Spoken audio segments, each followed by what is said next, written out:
Hey folks, everything new under the sun. Well, it's taken me a little while to get to this video. I've wanted to do it for a while. I put it together. It's probably not as put together as I would like, but we're going to get to it. And we're going to get this done, and I can probably polish it up later if I want. But I want to talk about the top 6 facts about giants. Were giants real? Absolutely, yes, they were real. We're going to take a look at 6 facts about giants, and you may not have known these things. But the Bible speaks a lot about giants, as do many other historical authors of antiquity that we read and we judge as historically accurate and valid sources. So let's take a look at the top 6 here. Top 6 facts about giants. They are real. Number 1. Number 2. Greek myths are likely based on true accounts. Hercules. All those giants of old, and in the Greek myths, those are all real. How big were they? We're going to take a look at that. They're very big, and there's interesting facts about how big they were. The Bible gives us some numbers.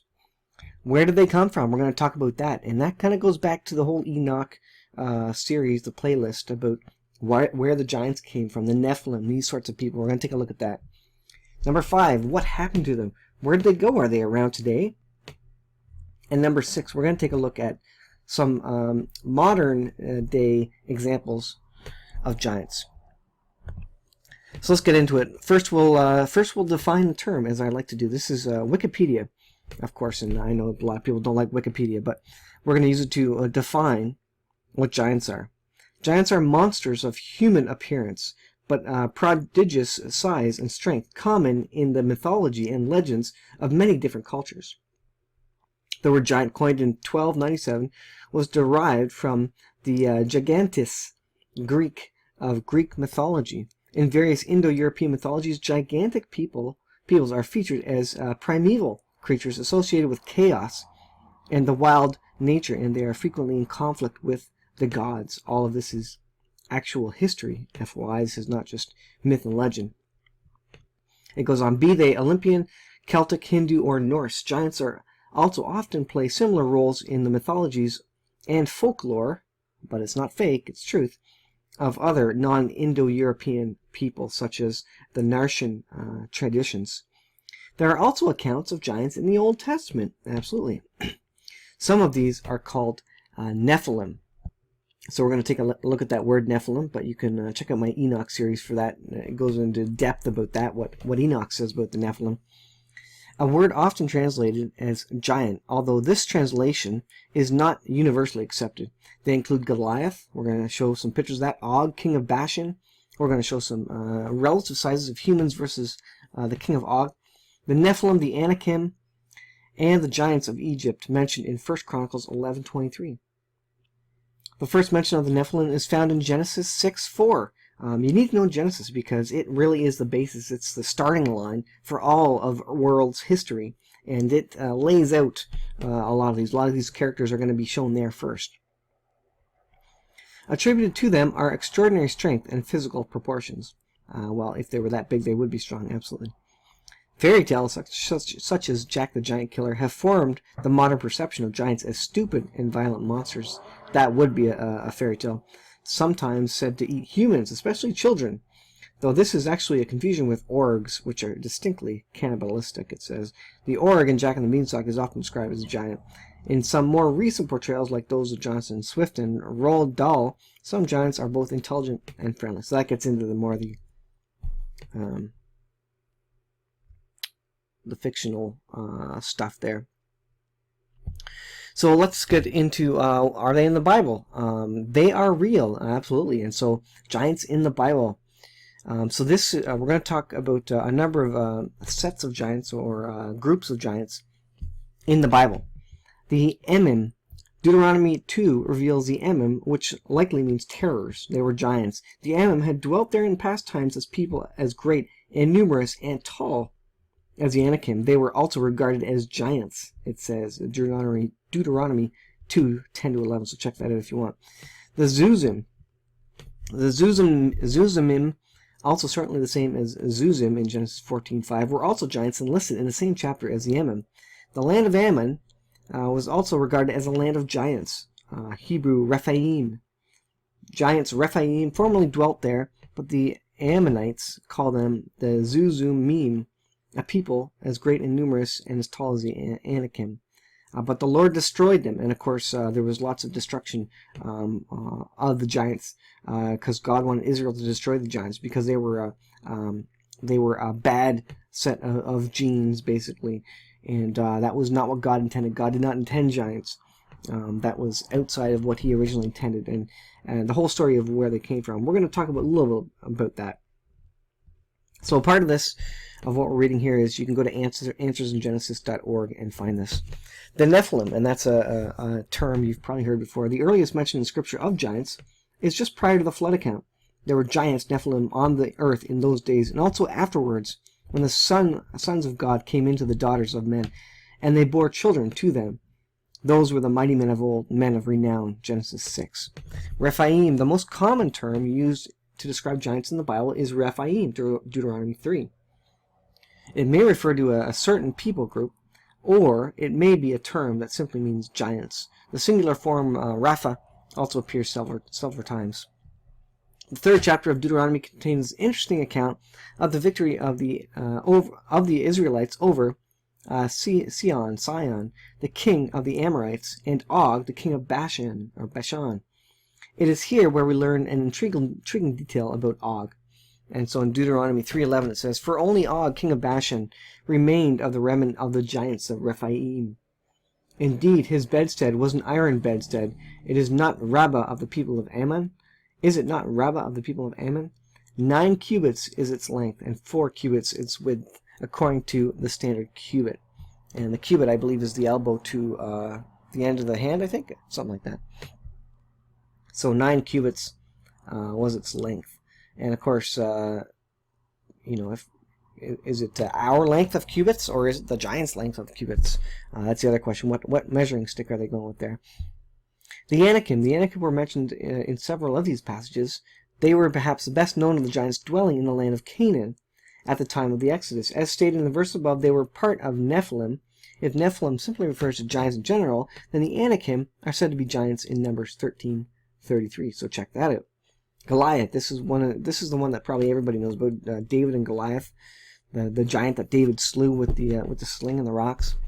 Of course, the most renowned giant was a mighty Philistine, slain by David. Here is how he is described in Scripture. "And a champion went out from the camp of the Philistines, named Goliath, from Gath, whose height was 6 cubits and a span, and had a bronze helmet on his head. And he was armed with a coat of mail, and the weight of the coat was 5,000 shekels of bronze. And he had bronze armor on his legs, and a bronze javelin between his shoulders. Now the staff of his spear was like a weaver's beam, and his iron spearhead weighed 600 shekels, and a shield bearer went before him." 1 Samuel 17:4-7. So read your Bible. There's all sorts of giants in the Bible. There's also dinosaurs in the Bible. Behemoth, and other mentions of it in the book of Job. So if you want to get into the whole dinosaur thing, that's a whole other video, but I thought I'd mention that. The Amorites are mentioned more than 80 times in the Scriptures, and early on, some were allied with Abraham. Genesis 14:13. They were descendants of Noah's grandson Canaan. Although the Bible does not provide this information, the Jewish general turned historian Josephus gives the name of their ancestor as Amorius. While the Amorites are mentioned in the same context as other giants a few times, they are specifically described as giants in the Minor Prophets. So Amos 2:9-10 says, Yet it was I who destroyed the Amorites before them, whose height was like the height of the cedars, and he was as strong as the oaks. Yet I destroyed his fruit above and his roots beneath. Also it was I who brought you up from the land of Egypt, and led you 40 years through the wilderness to possess the land of the Amorites." So that's Amos 2:9. So Greek myths. Greek myths are likely based on the giants of old. Now the stories may not be exact, but they were based on real figures. Now in the image behind, you can see this person on the chariot. There's kind of the height of the person. He's on a chariot. Can you see that? He's on a chariot here, and look at the people behind him. So this guy is one guy standing behind him. You can see his feet down there. You can see this giant here and his leg down here. So this guy up on the chariot or whatever it is standing up, and he is about 3/4 the size of the giant. And so, interesting image there. So again, from Wikipedia. In Greek and Roman mythology, the giants, also called gigantes, were a race of great strength and aggression, though not necessarily of great size. Known for their gigantochomachy, their battle with the Olympian gods. According to Hesiod, the giants were the offspring of Gaia, Earth, born from the blood that fell when Uranus, Sky, was castrated by his Titan and his Titan son Kronos. And so, born from blood that fell from the sky, this would be the fallen angels that came probably through the sky and came down and slept with the daughters of men and created the giants who are of old, the Nephilim. The Bible speaks of these specifically. So Greek mythology doesn't have it 100% correct, but it's absolutely based on stories that they had passed on of giants that were around, and they were writing stories about them. Archaic and classical representations show gigantes as man-sized hoplites, heavily armed ancient Greek foot soldiers, fully human in form. Later representations after 380 BC show gigantes with snakes for legs. In later traditions, the giants were often confused with other components of the Olympians, particularly Titans, an earlier generation of large and powerful children of Gaia and Uranus. The vanquished giants were said to be buried under volcanoes and to be the cause of volcanic eruptions and earthquakes. Check out giants found in United States, and just Google that, and you'll find all sorts of interesting stuff. Now, there's a lot of conspiracy out there. There's a lot of hoaxes, unfortunately, but I think there's a lot of truth in a lot of the information out there about giants. So, origins. The name Gigantes is usually taken to imply earthborn, which it would be. The angels fell from heaven, slept with the daughters of men, so they were people. They were humans that were earthborn, although one of their parents, their father, came from the angels. And Hesiod's Theogony makes this explicit by having the giants be the offspring of Gaia, Earth. According to Hesiod, Gaia, mating with Uranus, the sky god, whatever, bore many children. The first generation of Titans, the Cyclops, and the 100-handers. But Uranus hated his children, and as soon as they were born, he imprisoned them inside of Gaia, causing her much distress. Now, this is getting into more story than truth, but it's interesting where the Greeks get their mythology and where it's all twisted. This is like a game of telephone. Stories passed down from what was real, the giants were real, and passed down generation to generation. Something changes every time, and it gets a bit further from the truth, and so they're calling these angels, people coming from the planets or whatever, aliens, I guess. Let's take a look at Homer's Odyssey also mentions it. Many Greek texts and lots of texts and historians mention giants on the earth. Let's take a look at some examples, some relative sizings of these people. So on the left-hand side, you have sort of a regular-sized guy. I guess he'd be like 5-6 feet. Here you have some skeletons found, 7 feet, and they're going up and down there. On the right-hand side, you can see this is an ordinary ancient Jewish guy, they say, 5 foot 3 inches. Here you have Goliath, and this is the height here from Goliath is taken out of Josephus, a historian that everybody agrees is accurate. And so Goliath apparently is 6 foot 8 inches. That seems a little small, but 4.5 cubits, okay. Goliath from the Masoretic text is 6.5 cubits, 9 feet 7 inches. That seems more likely to me. And then on the far right-hand side, you have the King Og of Bashan, 8 cubits, a full 8 cubits tall. And the text there says he's 8 cubits tall, assuming, or 11 feet 10 inches, assuming that he is 1 cubit shorter than his coffin. So we have his coffin, and that would be an interesting study there to look at his coffin and see how big his coffin was.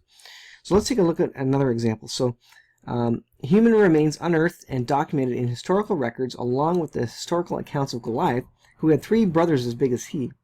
Og, king of Bashan, whose bed was 13.5 feet long, and Maximus Thrax, a Caesar of Rome. So down here, this tiny guy, this 6-foot guy, this is a human, present-day human, and these are skeletons that apparently were found around the world. So this 15-foot guy was found in Turkey in the late 1950s. This 8-foot 6-inch guy, Maximus Thrax, he was a Caesar of Rome in 235 to 238 BC. Goliath, 10 foot 6 inches, 1 Samuel 17, so a few different heights for Goliath there. 12-foot Og, king of Bashan, we were looking at him. And then in 1577 AD, 19 feet 6 inches, this skeleton. Here's one from France, 23 feet, France, beside a river in Valence, this skeleton was apparently found. 25 feet, getting up there. France, near the castle of Chaumont, nearly a complete skeleton apparently was found, 25 foot 6 inches. And finally, 36 foot tall giant. And I believe these are all absolutely accurate. These all existed. 650 BC to 640 AD, Carthaginians uncovered 2 this size, apparently. An earthquake in Cimmerian Bosphorus uncovered 1 more. Where are these skeletons today? Well, you see, the people who believe in evolution can't have anything like this be true, because that would prove the Bible. So they go to great lengths, I think, to obscure and to hide this, because this doesn't fit with evolution at all. And it does fit with the Bible, because the Bible mentions that giants were real. So who is telling the truth? I think there's lots of giant skeletons, and we're going to see shortly that there's modern day examples of giants, and they can't deny that. So where do they come from? Just a short little review of where they came from. And this is from ICR.org, Institute for Creation Research. Who were the giants in the days of Noah? And you can check out my Enoch series, check out the Enoch playlist to find more background on this. There were giants in the earth in those days, and also after that, when the sons of God came in unto the daughters of men, and they bare children to them. Genesis 6:4. Few passages in all Scripture have yielded so many interpretations as Genesis 6:1-5. Who were the sons of God? Some have proposed that the sons of God were the descendants of Adam's son Seth, and the daughters of men were the line of rebellious Cain. An interesting thought, but in Noah's day, they were essentially no righteous people from any line. Others have readily noted that the term sons of God, in the Old Testament refers only to angels, and that's what I believe as well. Satan had launched an aggressive campaign against Adam and his descendants in an attempt to pollute mankind that the promised Redeemer, the seed of woman, could not come. So that's Satan's whole plan throughout all of 6,000 years of the history of man. He wants to prevent Jesus from coming, and he tried to prevent him coming the first time, and then Satan supposedly killed him, and didn't realize that that was all part of the plan of Jesus to save us all, salvation for all of us. And he hopes to put off and prevent the second coming of Christ by killing all the Jews and doing other things, killing as many people as he can. So his whole goal for the last 6,000 years has been to prevent God, Jesus, from saving us, and to kill as many people as he can, and he's doing that fairly well with things like abortion and that sort of thing. The article goes on, I suspect that if today's geneticists of molecular biologists can accomplish such technical wonders as gene splicing and cloning, that the much greater intelligence of Satan could potentially have done it too, and I agree with that. Satan is probably very, very smart. He probably has far more knowledge than all the people in the world. He was in heaven with God for who knows how long, eternity past. Although he is a created being, so actually I shouldn't say that. I do believe that along with Ken Hovind, that suggests that Satan is a created being, and he was created on day 1. So I guess he wouldn't have been there for all of eternity, but he was in heaven with God at one point for a period of time, and so he would probably be privy to a lot of information, as are the angels. And again, in the Enoch series, I speak of the forbidden knowledge that comes from them. So check out that whole playlist there. The forbidden knowledge that came down with the angels when they fell onto earth, and God didn't intend for that stuff to be on the earth yet. Just like he didn't intend, or he would not have preferred that there be sin. Obviously, he didn't want sin, but that was what man chose. The inner workings of the DNA molecule would not have been hidden from the prying eyes of Satan and his henchmen. If today animal genes can be inserted into human DNA, could not it have been accomplished by malevolent spiritual beings bent on destruction of the image of God? Obviously, we cannot speak with certainty, for the Bible gives little detail. At the very least, Satan's demons could have selected and indwelt certain men and women and performed selective breeding experiments. Read the book of Jasher about how they went about selective breeding to create things like the half horse, half man, and that sort of thing. I also have videos about that. So it goes on. One more thought. Christ compared the days of Noah to the days prior to his return. So they're talking about end time Bible prophecy. Are the actions which produced the giants, whatever they were, considered in this comparison? Certainly at no prior time in history have humans been able to play God, and they're trying to do that right now. They're trying to clone humans. They're trying to make invincible humans. They're trying that as fast as they can. And will they make giants? They could probably make giants with their gene therapy and CRISPR technology, etc. The rush to embrace the ghoulish possibilities of cloning and embryonic stem cell manipulation may be reminiscent of that long ago time. God's utter condemnation of that effort may help us evaluate modern experiments. So what happened to the biblical giants? Where did they go? How come we don't see one? How come our neighbors aren't giants? Well, Genesis 6:4. The scriptures indicate that the giants of Genesis 6:4 died out. Genesis 7 tells us a worldwide flood that God sent to destroy all flesh upon the earth. Since the giants were simply a natural genetic variation of human beings, they died along with the rest of Earth's population. The only humans to escape the catastrophe were Noah and his family. Since Noah was a stock of smaller people, most of the descendants were of his stature. However, some of the genes to produce giants survived through the wife of Ham, one of Noah's sons. Therefore, a number of the sons of Canaan, one of Ham's sons, were giants, Numbers 13. So the genetic code got through for the giants, and they actually produced giants after the flood.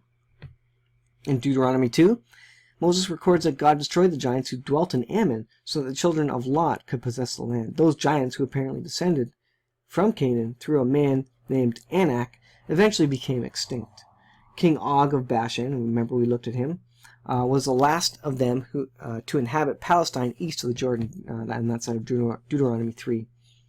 Another well-known giant, Goliath of Gath, or the Gittite, whom the teenage David killed with a sling stone, 1 Samuel 17. Goliath's brother and sons were also men of great stature, and the Bible explicitly mentions that David and his men killed them all, 2 Samuel 21, 1 Chronicles 20. Before and after the flood, God was directly involved in the destruction of those giant men. The reason for their destruction is not stated directly, but like Goliath, those men seemed always to be in opposition to God and to his people Israel. And I wonder if it's because they had genes of the Nephilim, the fallen angels, and so they had a spirit inherent in them, in their gene code, that was against God. And you can see the link below if you want to check out this particular article, so you can pause the video. So are there any modern examples? Do they exist today? Absolutely. They have existed in the last couple hundred years. Here you can see a human jawbone and a giant's jawbone. Over here you see an old picture of one on display. Where is that? How come that's not displayed at the Smithsonian right now, or at the Royal Ontario Museum? Well, if they display that stuff, then they have to admit that the Bible could be accurate and could be truth. Here's a picture, I think, from China or, an Asian country.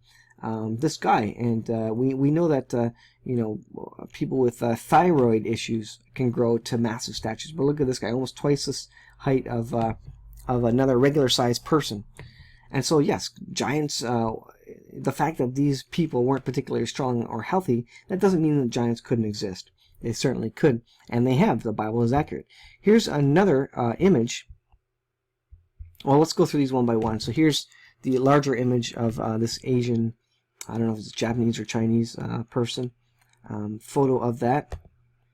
Here is a French guy, and he metered, at age 22, he measures 7 foot 4 inches. So he towers above his country folk there. And here is one, I guess, from Iraq. I assume this guy's a U.S. Army guy, but look at this Muslim, whomever he is, I don't know what country this is from, but anyways, he's huge. And so if you see the skeleton in the ground like this, you have to admit, well, they probably would not admit that that skeleton was real. They'd probably call it a hoax and a Photoshop. But having a living person captured in a photograph, you can't deny that. And so if a person could be this tall, why couldn't a person be a couple feet more than him, or a couple feet more? And I do believe in the days before the flood and after, there were giants in the land. And you can be assured that your Bible is accurate. So go back and read it. Read the Greek mythology, and read the giants that existed there throughout the Bible. Read Josephus.